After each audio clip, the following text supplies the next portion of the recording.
What's going on, everybody? Welcome back to another edition of the DFS OGs podcast right here on Rotogrinders.com, talking everything week 5 in the NFL. We'll take a quick look back at week 4, see what went right, what went wrong, but week 5 main slate is our focus. I am your host, Chris Fearmaker Stan Prince, as always, joined by my fellow OGs, Derek Farnsworth, you know him as Notorious, David Kaplan, you know him as Head Chopper. Chop, we'll go to you first, buddy. How's things? How was week 4?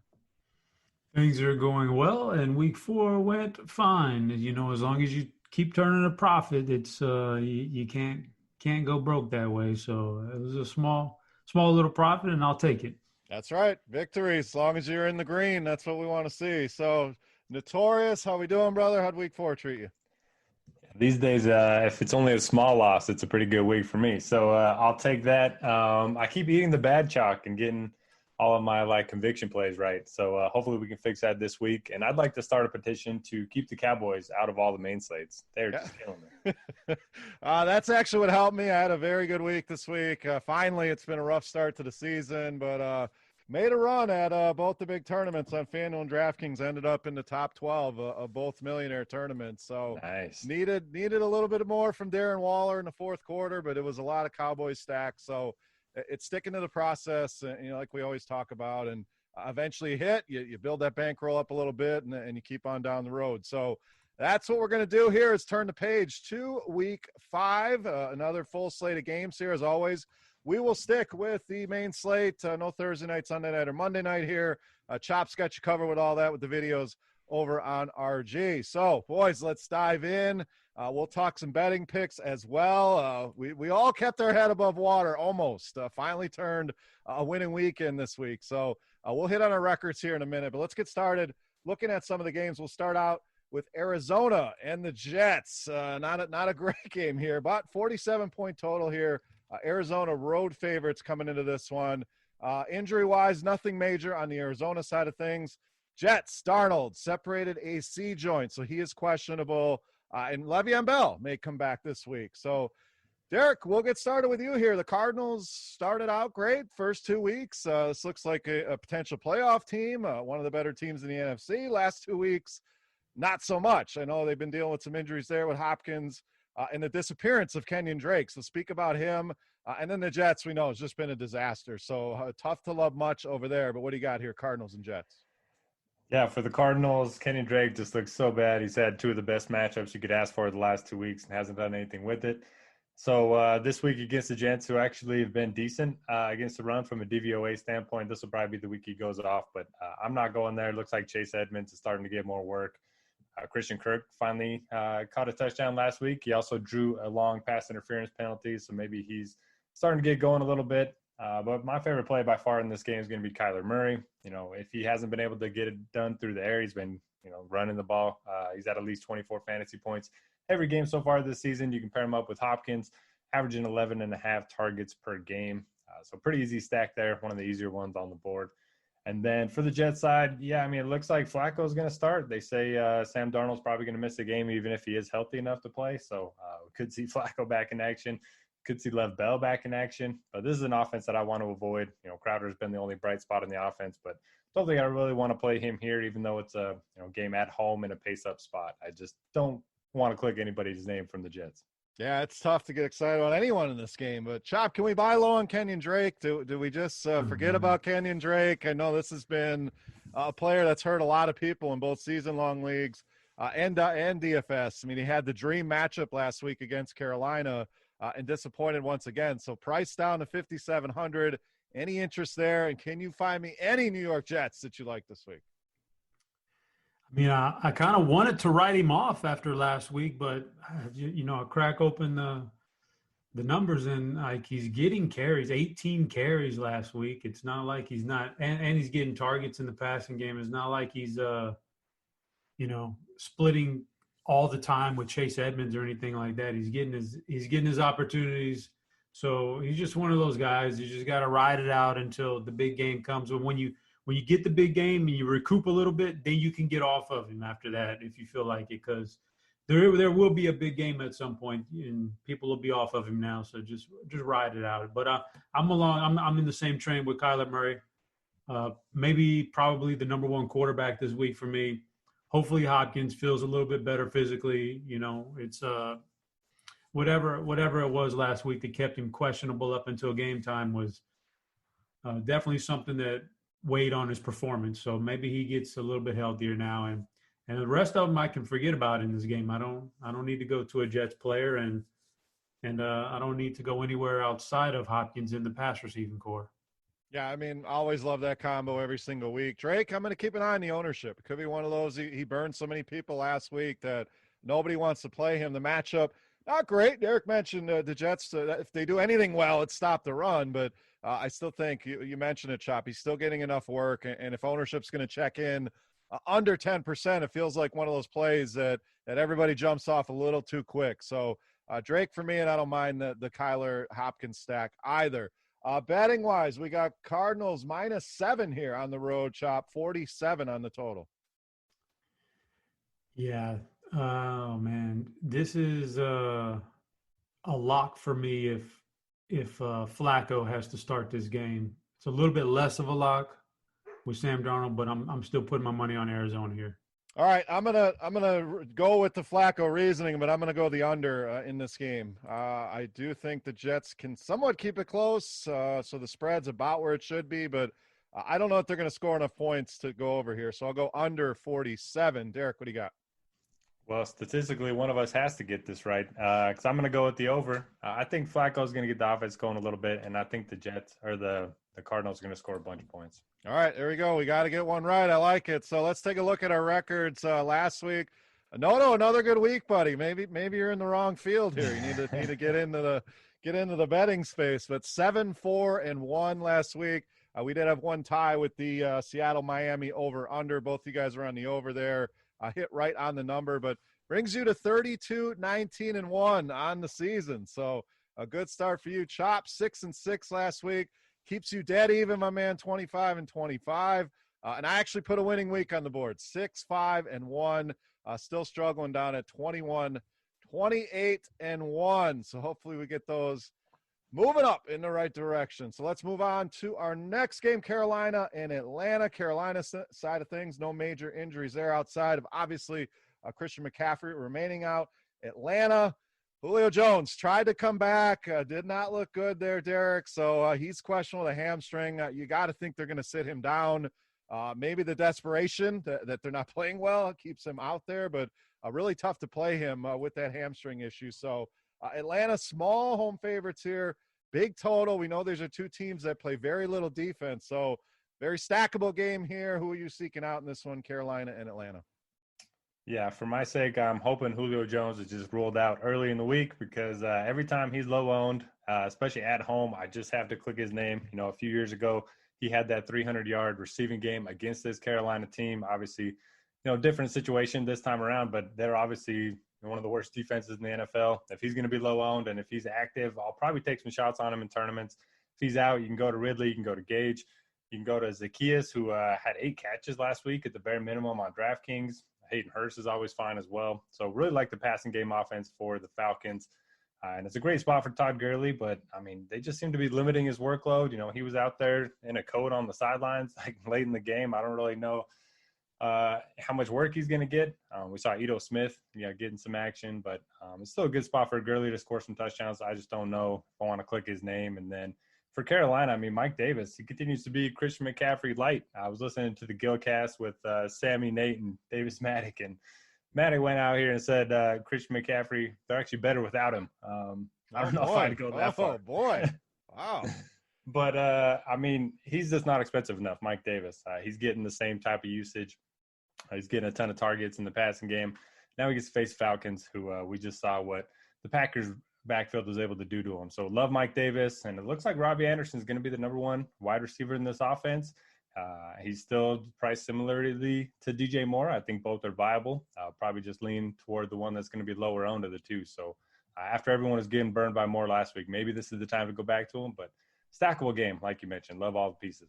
All right, Chop, I have 3 questions for you. One, can we go back to our boy Todd Gurley here? Great matchup. This is a team that struggles against the run. 2, what do we do with DJ Moore? 3, I'm going to give you the floor on Davis's take here on Christian McCaffrey and the Panthers being better without him. So please elaborate. Can we go back to Todd Gurley? Oof, man, gosh darn it.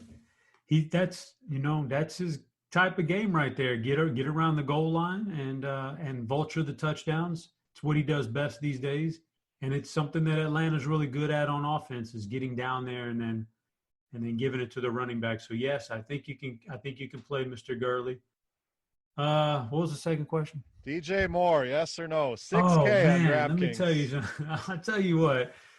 I was just running and looking over the blitz on Sunday morning, and it was like, wow, so much love for DJ Moore, and there's just so much love around the industry for DJ Moore. And to this point, I just don't. I mean, I get it, but I don't get it. It's Robbie Anderson's the number 1 guy right now. I don't know that that's a fluke. So, and he's just as cheap as DJ Moore.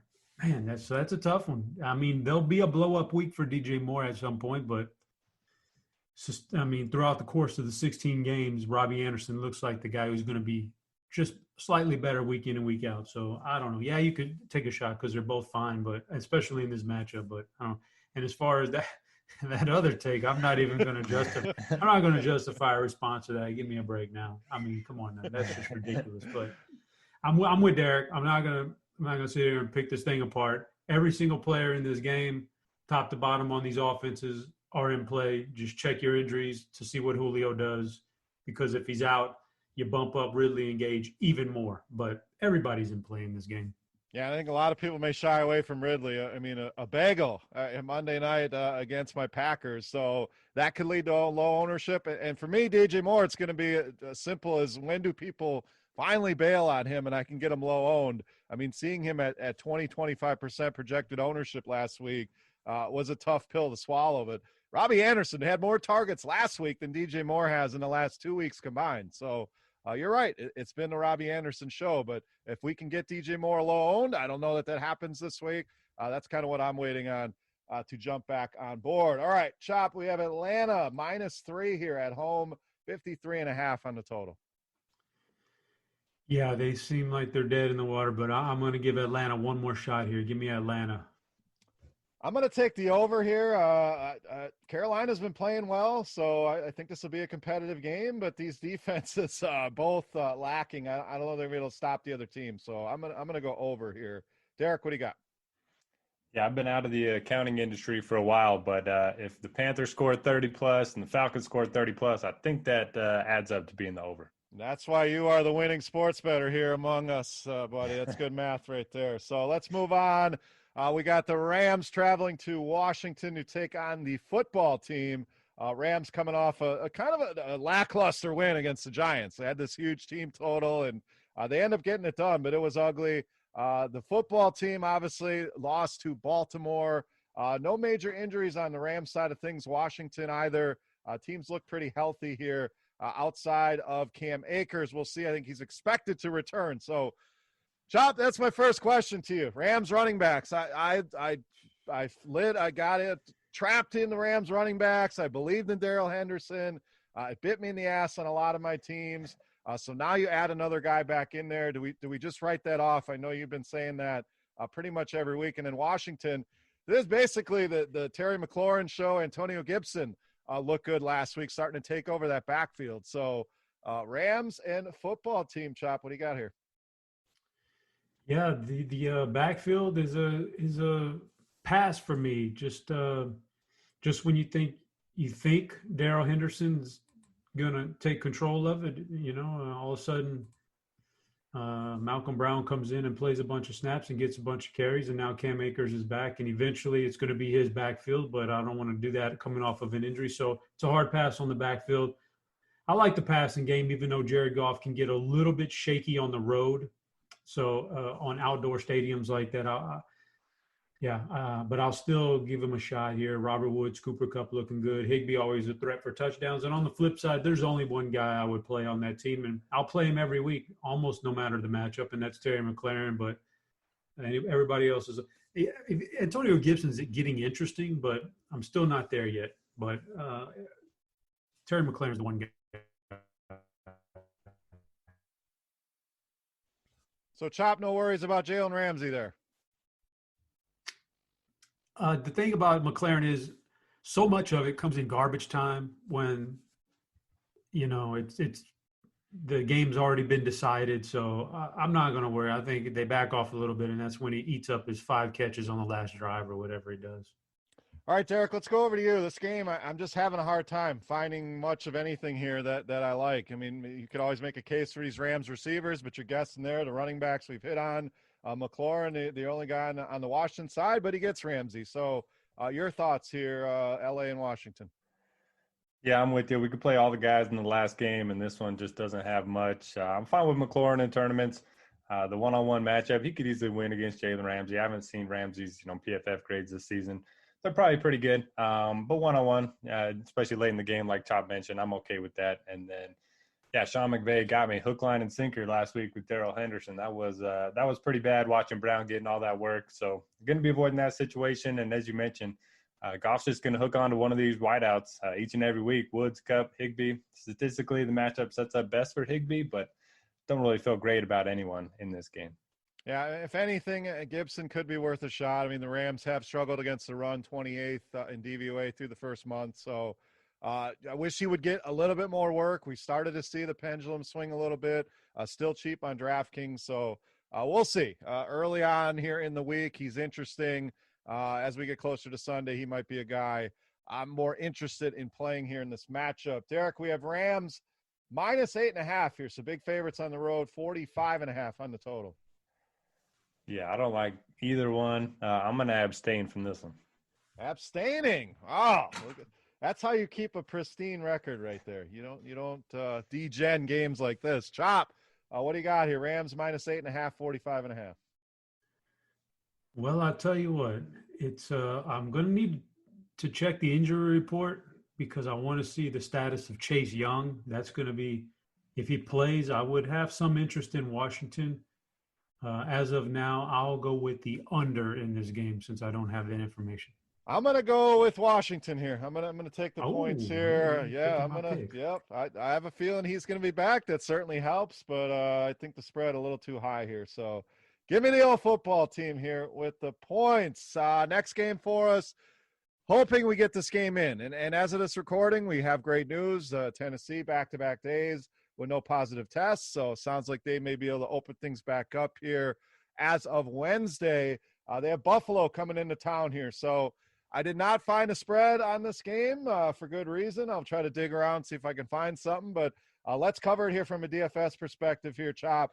Assuming this game goes, no major injuries outside of Zach Moss, kind of a surprise inactive against the Raiders last week. So we'll see if he's back with that toe injury. Tennessee, obviously we have a lot of COVID questions, who's going to be in, who's going to be out. So anything in that area you can cover, but let's cover this game. DFS, Buffalo, Tennessee, who are you looking at? For Buffalo, they've got a really nice offense this year. I'm going with all the characters here. Josh Allen, Stephon Diggs. You can sprinkle in a GPP serving of a John Brown share or a Cole Beasley share. Somebody else will catch a touchdown outside of Stephon Diggs. Maybe it's a Gabe Davis again. So you got that going. And Singletary's it's going to depend on Zach Moss. If he comes back, then I don't want any backfield. If he's not back, I'll take Singletary again. The Tennessee side's interesting because the Buffalo side has these pieces on defense that make you think they're good, and they've been good, but the offense is so good, it's actually buoying the production of the opposing offense and hurting their defense's numbers. Like the running defense looks good, but they haven't faced anybody except for Darrell Henderson, who got 100 yards on them. But, I mean, I'm not Myles Gaskin, Le'Veon Bell, those other running backs they face. Those are empty. Those are good numbers for the Buffalo defense, but they're empty because of the competition. They've allowed 100 yards to Jamison Crowder, Cooper Kupp. They've given up some 76 to Isaiah Ford. Like, they can be had. So I don't mind Derrick Henry pounding the ball. I don't mind Tannehill. I don't mind A.J. Brown. They at least at the very least, these guys should be nice and well rested. I mean, Derrick Henry at 7,000 is way too cheap. It really stands out. You know, the guy that the price somehow has fallen. I mean, 7,500 was the previous low this season on DraftKings, was 7,800 in that Week 3 game against Minnesota. So why the price would drop, and maybe it is the matchup, but Buffalo hasn't exactly been great against the run, like you said, DVOA-wise 20th in that department. So sign me up for some Derrick Henry here. I agree with the Buffalo side. Offense looks great. I think they've exceeded everybody's expectations from Josh Allen to Stephon Diggs. So maybe a little stack there. Allen, Diggs, and run it back with Derrick Henry on the other side, hoping Tennessee establishes a lead and Buffalo's forced to throw even more than they have been. So, Derek, your thoughts here, Bills and Titans? Yeah, I really like those three guys that you just mentioned. Allen and Diggs on the one side. You know, Allen's had at least 25 fantasy points in all 4 games this season. You're basically getting a quarterback 1 mixed with an RB2, and he's getting all the goal line carries, which is awesome. And he's pretty easy to pair up with Diggs, so I like that. And then the Titans haven't been able to practice. They're playing at home in a really big game. So, yeah, they're going to feed the rock to Derrick Henry. He's averaging 30 opportunities a game, 6 red zone touches a game. Love the spot for him. So, yeah, give me those 3.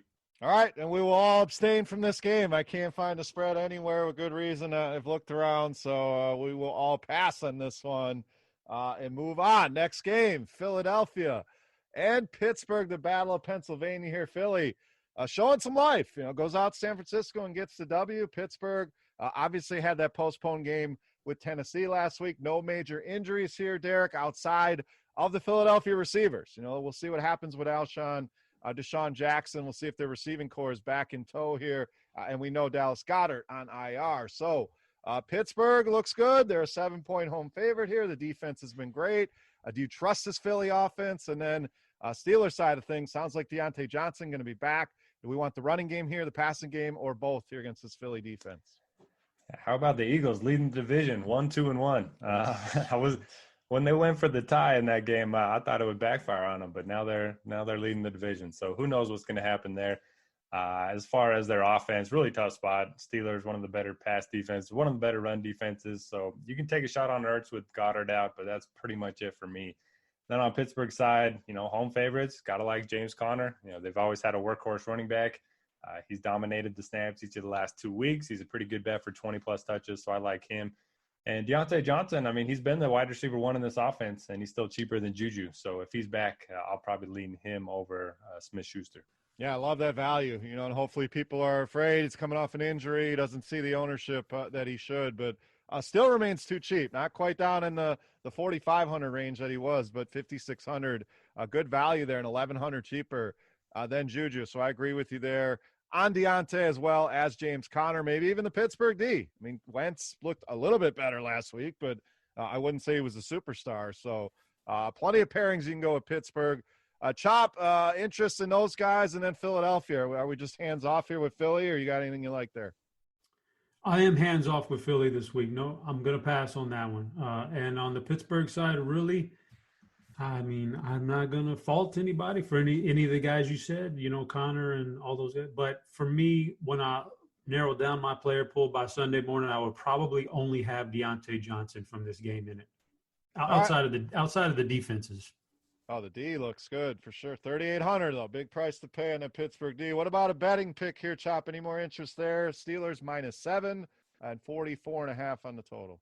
Yeah, I mean, something's just telling me not many points in this game. That's why I really don't like it from the DFS side. So I'm going to take the under here.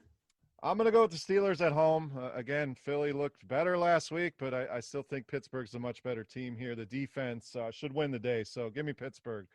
Derek, what do you got? Yeah, I like both your bets. I will take the Steelers and the under. Okay, double dip there. So hopefully our man on the sheet can hook us up here. Mike Lynn is our man on the sheet. So again, thank you to him. Derek going with the double pick. I like it. So next game, Cincinnati and Baltimore, cruising right along here on the DFS OGs pod. Thank you as always for tuning in, guys. Bengals, big win. Joe Burrow's first win against your Jags, Derek, and a shootout in that game. A lot of pieces in that game went nuts. Now they travel to Baltimore here. A tough spot, big underdogs, but a big total here at 51. So, Derek, are we buying Joe Mixon? Are we buying Burrow? Or is this just a matchup we don't want to play these guys coming off a big game? And then Baltimore, Lamar looked okay. They got the numbers. Andrews found the end zone a couple times, but do they get it going even more here? Are we going to buy back into Hollywood Brown? A lot of questions on both sides here. What do you got, Bengals and Ravens? Well, Joe Mixon is a great example of why, first impressions can often be the best ones. He was my favorite running back play early in the week last week. Ended up getting off of him for a lot of other guys. I was worried about his pass catching involvement and all that. Just did a little bit of a too deep dive into the stats and should have just played him against the Jaguars. Should have been easy money. But I won't be playing him this week against the Ravens. Also not going to be playing Burrow. T. Higgins definitely taking over as a deep threat.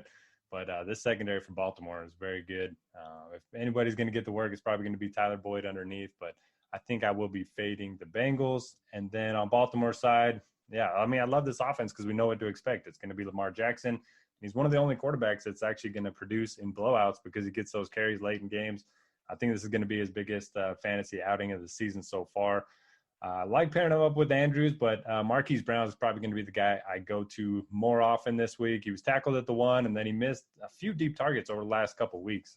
One of those, and he's gone for a touchdown. So I think the big plays come in, maybe even a couple of big plays against this secondary. So love the spot for Lamar and Marquise. Yeah, I'm pretty much on the same page. I'm not touching that backfield. It feels like the Rams. There's just too many guys there that aren't getting enough work. Plus, you're competing with Lamar Jackson. As far as Brown, love that call. And at 6,300, people may not want to pay that price. Did see 8 targets. Looked pretty good last week. But you mentioned it. We haven't seen the ceiling.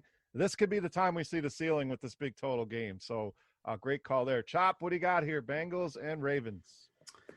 Yeah, on that Baltimore side, I'm with you. Lamar, Marquise, Mark Andrews, all in play. The backs, I don't think there's been a running back this year that's exceeded 10 carries in a game for them. So that's and they've had some really cupcake matchups with blowouts too, like last weekend, and still nobody for 10 carries or more. So that's a hard pass. You got a nice 3-headed monster though.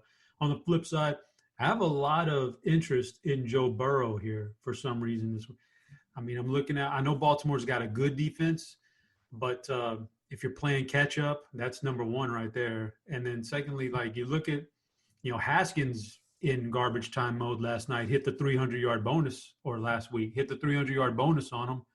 Obviously, Mahomes crushed him that 1 week. Deshaun put up 275 on him. So I think they can be had here, even if it's garbage time. That's going to equal some stats right there.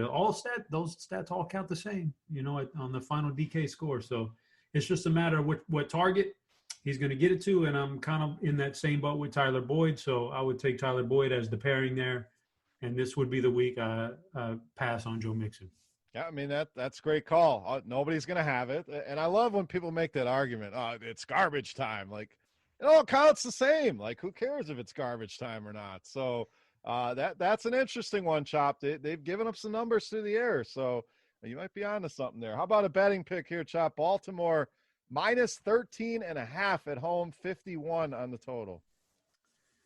It's such a big number, and I think Burrow is actually a quality quarterback, even though he's still young. That I'm gonna take Cincinnati here. I'm also going to go with Cincy. They're playing with some confidence here. They've gone on the road and played well. That game at Philly, and we know Philly's not great, but they hung in there. I think they can do enough to keep this game close enough. And that whenever it's 13.5, it always feels like they want you to take that favorite as well. It's not 14. I'm not buying it. I'm going Cincinnati. Derek, what do you got? I will take the over. I kind of like Chop's argument of getting some garbage time points for the Bengals, and I really like the Ravens offense. And honestly, I'm all for adjusting the scoring. If you're down more than 14 points, you should only get like half the fantasy value. There you go. I've been getting burned by the Cowboys way too often.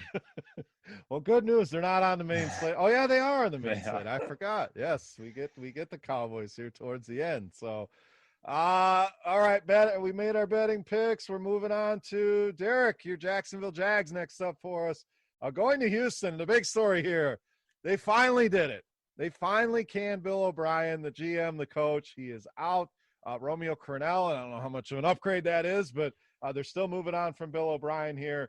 So to get a good spot here, the Texans at home against Jacksonville. Injury-wise, Nothing major on the Jacksonville side of things. Tyler Eifert with a concussion. He hasn't been doing much anyway. Houston side of things, same thing.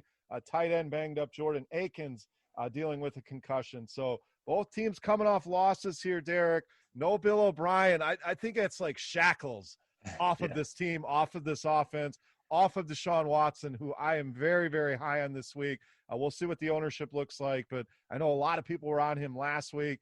Didn't exactly put a huge performance on the board, so that's what I'm going to keep an eye on. But I really like the spot for this Texans offense.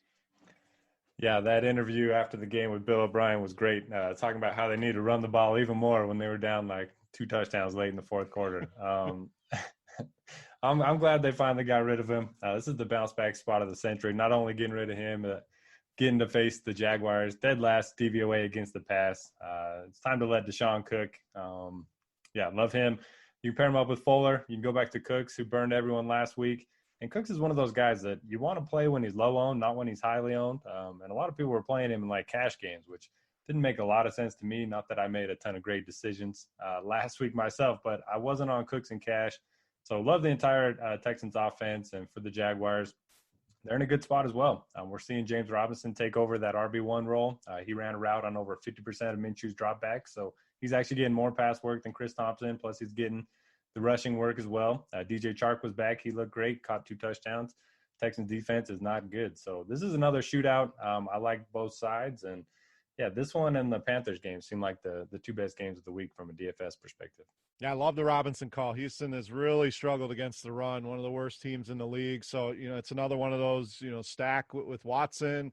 Fuller, you run it back with Robinson. You just hope they don't get blown out too much if they stay competitive.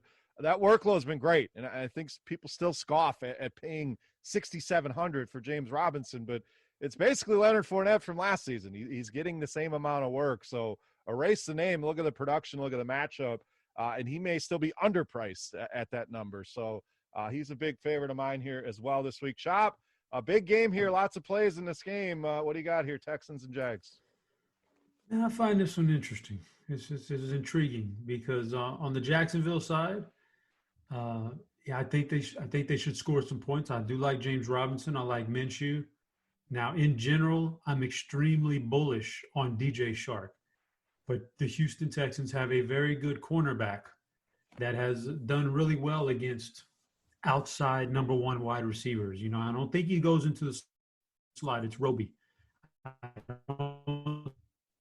He goes to the slot, but 2 yards. Juju, 43 yards. Those were total yardage against the Texans. Now, last week, Adam Thielen is the number 1, but Adam Thielen gets in the slot a lot. So, I don't know if I'm all in on Shark this week, but I do think Minshew puts it up. So somebody's going to get it. Cole, maybe it Shenault looked really good last week. I could go with one of those guys. And on the other side, the Houston Texans look great. Deshaun, his targets, Fuller, Cooks are fine. I would even play a little David Johnson on Draftkings. I wouldn't play him on FanDuel because I don't think he's going to run for very much, but he's going to catch some passes. So David Johnson on DK is fine. All right, Chop, we got Houston -6, big total here at 54.5. All right, this has got to be like you guys said, the shackles are off, rejuvenation, we're free of Bob. Let's put it on Jacksonville. So give me Houston -6. I agree with you completely, but I'm going to go the over here. I think the offense is going to look great. I still think that defense is terrible. Jacksonville's going to be able to score some points here. We've seen a lot of games go way over these 50-point totals here. So I'm going to do Derek's math. If both teams score 40, it's an easy over. So I'm going with the over 54.5. Derek, what do you got? Do they have adjusted totals like they do lines? I could find some, yeah. And there's always that money line, Derek. That's oh man. No, smash the Texans in this one. All right, hit that. What's your boy's name? Zazzy? Is that right, Chop? We'll call it Zazzy. We need those are ladder picks on the totals, man. That's right. Oh, we need a ladder pick on here. You want that ladder? All right. I need a ladder here on the totals. Just hit them all the way up to 65. So there you go. All right, last game here in the early window. We do get 4 late games, so we're getting there. It's a little bit better of a spread, but we got Vegas traveling to KC here. Vegas, tough loss at home to Buffalo. The Bills kind of ran them over there. Kansas City got it done on Monday night against New England. Injuries are all on the Vegas side of things. Ruggs, Edwards were out again. Jalen Richard questionable with an ankle. Maybe that leads to more. Josh Jacobs in the backfield catching passes. But Chop, we know Kansas City's a juggernaut here. Big home favorites once again. Mahomes, Kelsey, Hill, Clyde. Always a lot of choices to make with this Kansas City team. Any strong leans there? And then who do we run it back with on the Vegas side? Kansas City is so boring for DFS. Everybody's priced up appropriately and they're all solid plays on any given week. So, yeah, just like you said, Patrick, Clyde Edwards-Helaire, who needs a good nickname because, we don't want to pronounce Clyde Edwards-Helaire every time. Tyreek Hill's in play, Travis Kelce, they're all fine. And then you're going to get either one of Watkins, Hardman, Robinson's going to catch a one-off touchdown, but not do much else with it.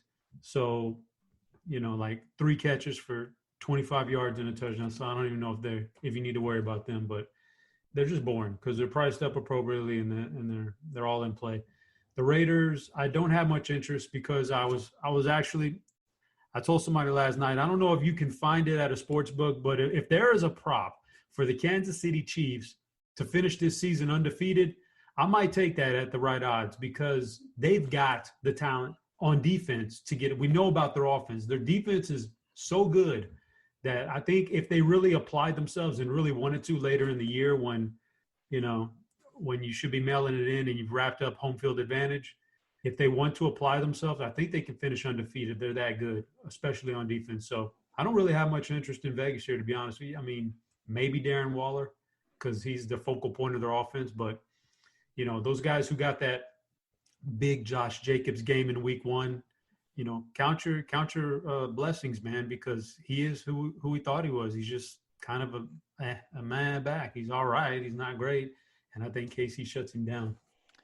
Derek, Kansas City, Chop talked about Jacobs there, and I'm intrigued because this is definitely a run funnel. Kansas City, number 1 in the league against the pass this season, which is kind of surprising looking at the numbers. But here they are, 27th against the run, though. The problem is we generally don't like targeting our running backs as 14-point underdogs, especially guys that aren't really involved in the passing game. So can we play Jacobs, or is that more of a run back? It doesn't even feel like a run it back. If Kansas City gets on a roll here, Jacobs could be rendered useless. So the numbers say to play him. I don't feel like it's a good play though. So talk about Jacobs, the Raiders side of things, and then Chop basically hit on what I'm feeling with Kansas City is you can get blow up games from these guys, but you got to pay for it. I think Clyde, the guy that I'm most interested here, just because they are big home favorites. So break it all down: the running backs, the Kansas City offense, anything else on the Vegas side that's interesting. Yeah, I'll always side with volume over matchup for a running back. And I just don't know the volume's going to be there if the Raiders get down early. I like the spot for Jacobs last week, kind of a similar run funnel matchup, but they just didn't get anything going on the ground. So I'll pass on Jacobs. It could be some garbage time for Darren Waller, Hunter Renfrow if Ruggs and Edwards are out again. So maybe mix them into your MME lineups. And Kansas City, agree with you guys. All the dudes are in play, but none that really stick out on a weekly basis. I do like CEH. He's had 25, 16, 25, and 19 touches the first 4 games. Raiders, one of the worst run defenses in the NFL. So as big favorites at home, maybe this is the game he finally gets a few touchdowns. All right, Derek, we got Kansas City minus 12.5, 56.5. Big total here in Kansas City. What's the 12.5 is just a weird spread. You don't see, 12s very often, but I'll still take the Chiefs at home. I'm taking the Chiefs as well.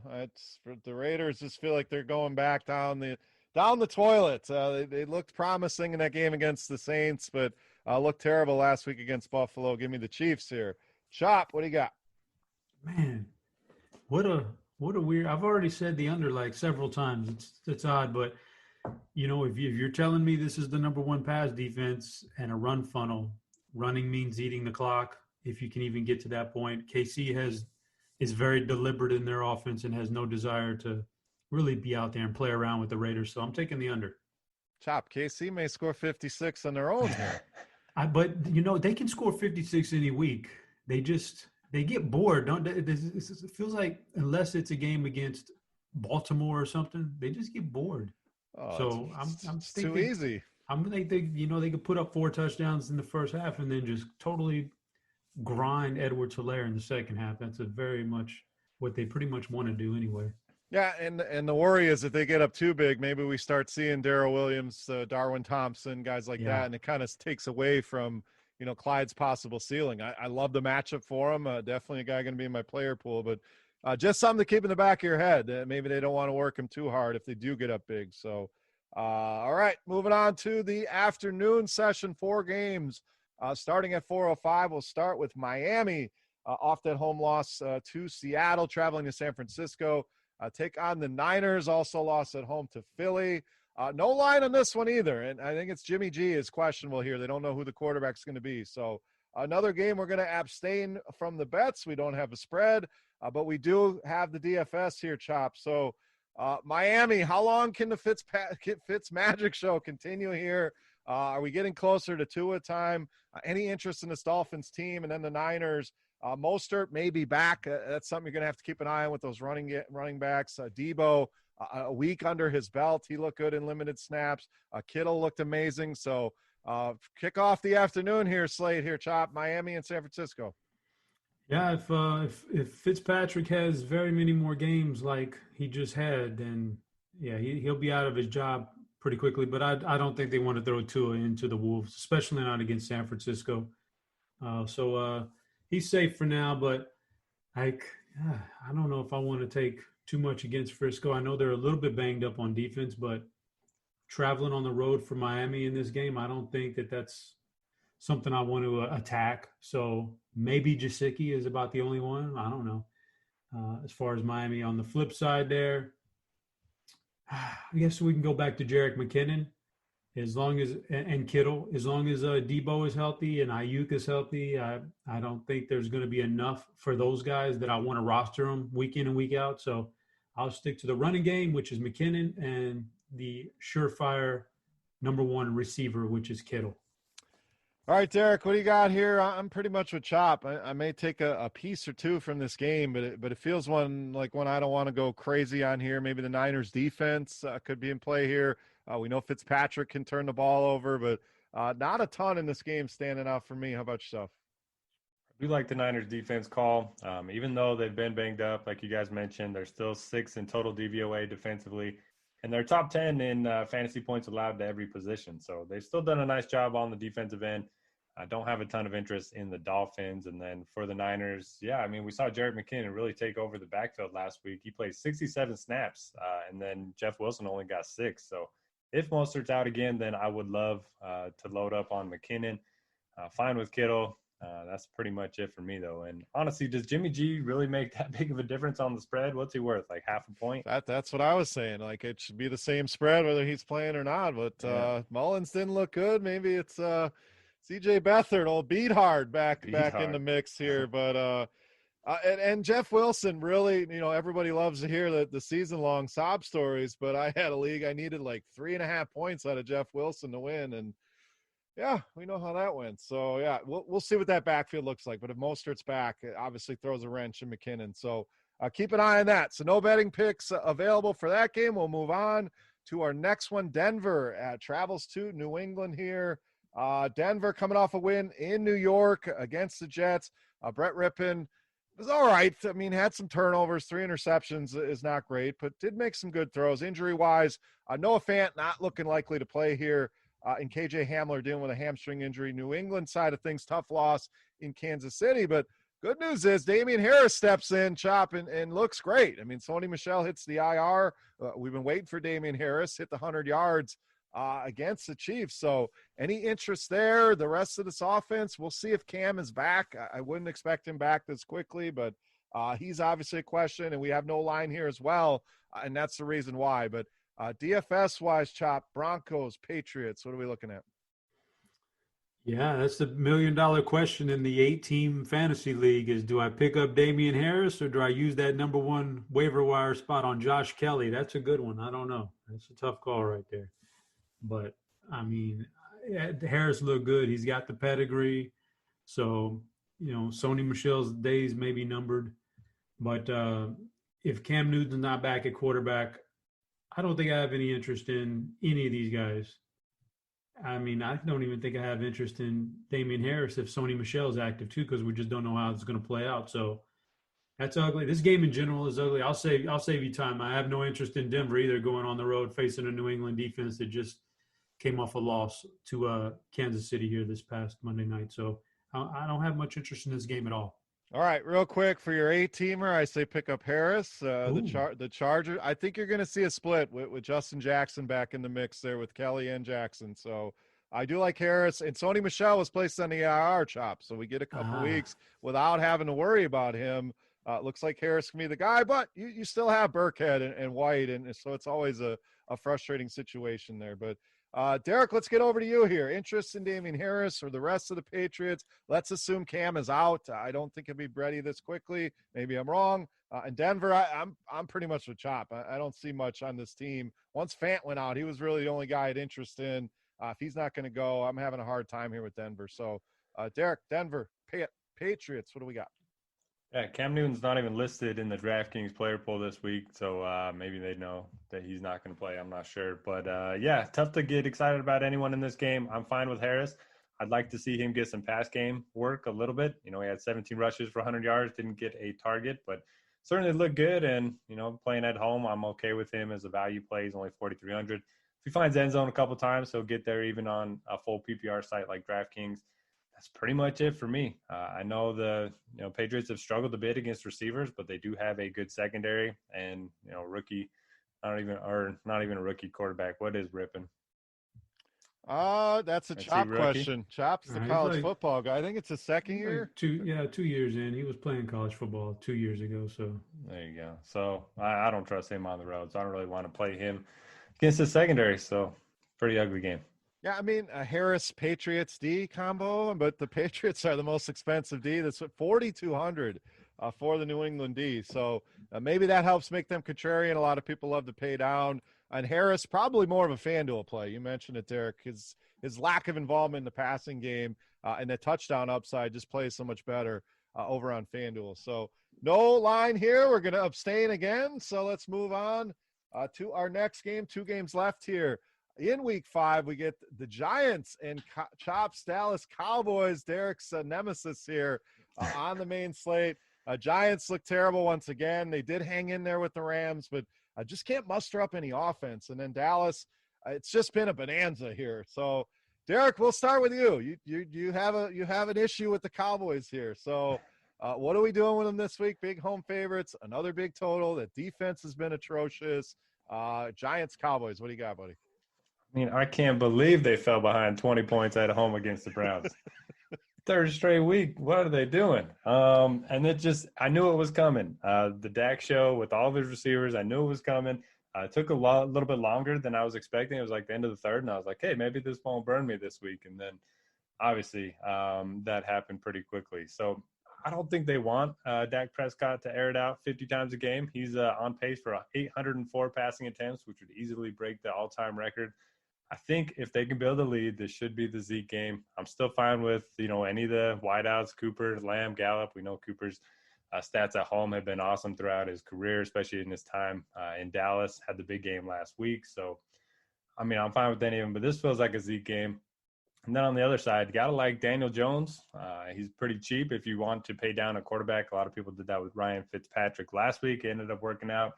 And should be a pretty good spot for him. Dallas's defense has been giving up a lot of production to quarterbacks. So, yeah, I'm fine going there. The wideouts, Evan Ingram looks pretty good.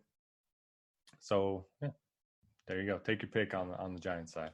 Yeah, I like the Jones call. I mean, this guy hasn't thrown a touchdown in the last 3 weeks. So people are going to look at that and say, I'm not playing this guy. I mean, he's had 9, 10, 11 DraftKings points the last 3 games. But the schedule – I've been absolutely brutal here. So let's get over to our resident Cowboys expert, Chop. What the hell's going on with your team? How are you liking my reject coach, Mike McCarthy, over there? How's that treating you? And what do we do here, Giants and Cowboys, here on DraftKings? Mike McCarthy is fine right now because it's an upgrade over what we had. It's the defensive coordinator. It's the defense in general. Obviously, we can see that. But, man, I tell you, Derek mentioned they want to run the ball. That'd be one way to kind of keep your defense a little bit disguised. That's one of the things you can do. The problem with it is our mindset has been Dallas has one of the top 2 or 3 offensive lines in the NFL for several years now, a long time now. That's not the case right now. Lionel Collins isn't coming back this year. He was one of the best, if not the best, in the game. Tyrone Smith just came off of the IR, so he's barely back, and he's moving around very gingerly these days. He's not as good. And some of the other names in that offensive line you wouldn't even recognize. So it's not the same offensive line. So it's not as easy for Zeke to get those big games and just to nurse that clock like that. So that's why I temper my expectations with Zeke a little. The offensive line isn't good, but man, if there's a get right spot for Dallas, this has got to be you got to do something with the defense here. So, but I think you can go back to Dak and Zeke and pick your poison, Cooper or Lamb. As long as Cooper's healthy and Lamb are healthy, Gallup is out of the mix for me, and Dalton Schultz is in the mix. So any of those guys paired with Dak Prescott is fine. And this is the week the Giants got to get it done. Like, if you can't get it done against the Cowboys defense, you're just never going to get it done. So fire me up some Darius Slayton, man. Give it to me, man. Is Golden Tate even going to play in this game?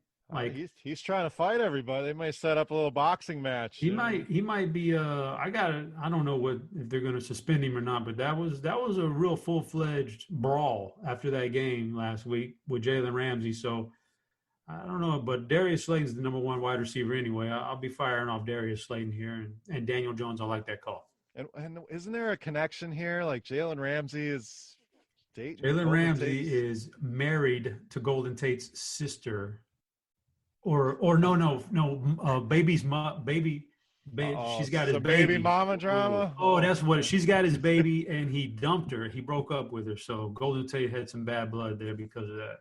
Yeah, I mean, they were trying to fight in the locker room after the game. I guess he was waiting outside the door. That's real life bad blood. That's not just on the football field. So I get it, but I don't know. Well, maybe we could set up a Siege versus Golden Tate boxing match. We got to get one of these boxing matches to get going here. I mean, no, what the hell? Are you kidding me? You want to put Siege up against a pro football player? Yes, I want to put him up against anybody. We go Jalen and Golden Tate as the number 1 guy on the undercard is DC and Siege, and then we'll fill it in after that. Whoever, like, if the guy from. If the Barstool president wants to be in our boxing match, I'm sure we can find somebody to box him too. There we go. We're getting the card set up here. So how about a betting pick here, Chop? Your Cowboys -9.5 at home, 54 on the total. This is so bad, man. This is bad. I just, it'd be a total homer pick to take Dallas, so I can't do it. So I just think the Giants are going to score points. I'll take the over. I'm taking the over here as well. I mean, these games are 60, 70, 80 points every single week with Dallas. I don't see that changing here. I do think the Giants offense gets it going here. I will agree on the over. Derek, what do you got? Yeah, it'll be 40-10 for the Giants at halftime. So give me the over. And by the way, we went 4-1 last week on picks that we all agreed on. So, take that to your local Jazzy, whatever the hell his name is, and do with it what you will. Zaz, I'm going to get it right one of these times. Let me tell you something about Zazzy. He's a diehard Philly fan. So when his Eagles won that game on Sunday night, all I had to hear for the next 24 hours was how the Eagles were in first place and yada, yada, yada. Oh, man, just terrible stuff. When your team's 1-2-1 and they're in first and you're excited about it, I mean, I guess, but what a terrible division here. Chop, I'd have been doing the same thing. Yeah, I mean, if your Cowboys were 1-2-1, you'd be ecstatic right now. I'd be like, first place. You're going to make the playoffs. It's all good. Oh, by the Barstool president, you know who his beef is with? Roger Goodell. Bob Menery, the guy who does. Oh, really? Oh, wow. That's what I was thinking of. They could be on the undercard too. Yeah, they had a little grudge. If you go back and look at Twitter from last year. What's his beef with Bob, man? That's awesome. No. I think Bob more had the beef with him because Barstool kind of pops off a little bit. But yeah, that was a good one. That was a good grudge match right there. I mean, you could get Barstool against Roger Goodell as well. They had a little issue around the draft with all that going on, but. Let's get back to it. Finish up here. Last game on the slate, Indianapolis travels to Cleveland. Indy road favorites here, -3. Big news here, obviously, Nick Chubb going on the IR, which means Kareem Hunt steps in. But, Derek, Indy, #1 overall defense. DVOA been very good defensively here. So I'm expecting Kareem Hunt to be very popular on the slate. So what do we do there with Chubb out? We saw Odell finally come alive. Maybe we go back to that route. Or are you not buying on that big game? And then Indy, they're winning games, but it's ugly. I mean, you're not getting much from Phillip Rivers. The passing game, Jonathan Taylor has not looked good over these last couple games here. So interesting game here. Maybe more from a football perspective. But what do you got here to finish this out? Colts and Browns. Yeah, I wouldn't call Kareem Hunt like my favorite running back play, but he's certainly up there. I like Mike Davis a little bit more than him, but with Nick Chubb out, we know the Browns want to run the football, playing at home, and I will always take volume over matchup when it comes to the running back position. So fire me up with some Hunt. I know Dearness Johnson ended up getting 13 carries last week, but Hunt was kind of dealing with an injury, and so they kind of didn't give him a ton of work. And he's just been a touchdown monster, and he's been a big part of the passing game as well. So love the spot for him. The Colts like to keep everything in front of them, so it might be the Landry over Odell game, maybe even Hooper, but none of them really stand out to me. And then just not a ton of interest on the Indy side. You mentioned Jonathan Taylor. He had that big game early, and he just hasn't been great. Maybe this is the time he breaks out when he's going to be low owned. But for me, I just don't have a ton of interest on the Indy side. And as far as the Colts against the run, I mean, they really haven't. Outside of Dalvin Cook, I mean, they did face Robinson in week 1, but the last 2 weeks, the Jets and the Bears, which I played way too much David Montgomery in week 4. I don't know why. A guy never play, but that clearly didn't work out. So, you look at those numbers with a grain of salt here. So Hunt's honestly going to be one of those guys I like. If he gets overly owned, I'm okay fading it, but this could be a smash spot here against Indy. So, Chop, discuss that, the rest of the Browns offense, and then anything on the Indy side of interest here against Cleveland? Indy is a fade for me. Just like you guys said, our own astute boss, Dan Bach, posted a video last week of Jonathan Taylor running into the back of his offensive lineman, and that's his deal, man. That's why I had question marks with him coming out. Like, he's got all the metrics. Yes, he's huge and the breakaway speed to go with it, but none of those metrics account for do you see the hole and can you get to it, and can you make that move to get to it, and can you read the blocking? He doesn't do that very well. So as long as he keeps running into the back of his offensive lineman, I'm going to pass in these kind of matchups. So I don't want Indy. On Cleveland, like, I hope Odell is super high on coming off that big game, because he's a big bust in this game. Maybe it's Jarvis Landry, but the one guy I really like is Kareem Hunt. I know Indy, just kind of perusing over the numbers, like the best running back performance against them so far this year was 63 yards out of Dalvin Cook, who's very good. So it's not a good matchup, but then again, this is a heck of an offensive line for Cleveland. They open up some big holes, and I think he can get some daylight here. And like Derek said, the volume means everything for running backs. I've learned my lesson in that over the years of DFS. So forget the matchup and give me the volume. Give me Kareem Hunt. And he's probably a little bit too cheap. I mean, $6,500 is about what we've been paying. It was $6,100 and $6,200 the last couple of weeks. So with Chubb out, you got to think he's closer to a $7,500 player. So it's just one I want to keep an eye on the ownership. If it's not too high, I'm definitely with you guys. But if he's going to be overly owned, I'm okay going a different direction here. So let's close it up with our last betting pick here, Chop. We have Colts road favorites, -3, 47.5 on the total. The Colts have been good, but the Browns are sneaky 3-1, with that only loss being to Baltimore opening weekend. They're a solid team with a good defensive line, a good offensive line. I'm going to take Cleveland at home. I mean, they shouldn't be underdogs at home like this. No, so I'm taking Cleveland. I agree. It's one of those you wonder, I thought Cleveland would be favored here. So it makes you scratch your head a little bit, but I'm going to go Cleveland. I would also not hesitate to take Cleveland on the money line here in this game either. So big fan of the Browns here this week. Derek, final pick here for week 5. What do you got? Make it 3 for 3. Give me Cleveland. Philip Rivers always finds a way to mess these games up. Yes, he does. And that will wrap us up for the analysis here for week 5. Boys, anything else you want to hit on before we get out of here? On the slate, outside of the slate, boxing matches, COVID, anything you want to talk about here before we wrap up for week 5? Chop, we'll start with you, buddy.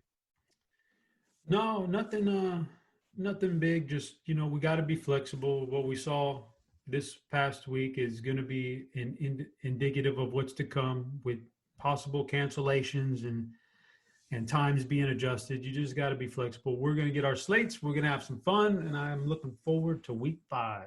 Yeah, I mean, don't be that guy complaining about this, that these games suck. Why are we moving this? Be happy we have football. I mean, we could have nothing right now. So I mean, let's be honest, Beer. We're like, who doesn't like a little 2-gamer on Monday night, man? Oh, that was awesome. I mean, I was flipping back and forth, and it was my team playing, but got 2 TVs going, and it was and some baseball on too. Yeah, Shit, I can't complain now. Chop, we do need the season-long update, though. People, you wouldn't believe how many messages I get. People asking about your season-long team. So, well, I can tell you right now, my man. Diesel is 3-1. And I have the second highest point total in this 8-team league right now. Oh, young man, you may know what you're doing here with this football stuff. Well done. So keep it rolling and go pick up Damian Harris. So that's the move. Derek, final thoughts here, buddy. Week 5. What do you got? Yeah, they say happy wife is a happy life. Packers are 4-0, so it's a good time in the Noto household. Yeah, my wife could give a shit, but yeah, I completely agree. So Pack looking good, life is good, and week 5 looks like a fun slate. So guys, as always, thank you so much for listening. If you have any questions, we are always available on Twitter. You can message us right under the pod feed on the website. And if you want to go leave us a review, we're not going to beg you for reviews and all that. We do our thing. And hopefully you guys like it. But if you feel like leaving a review, head over to Apple Podcasts and hook us up there. For Notorious, for Head Shopper, I am Bear saying salut, guys. Thanks again for listening. Best of luck here in week 5, and we'll see you next week.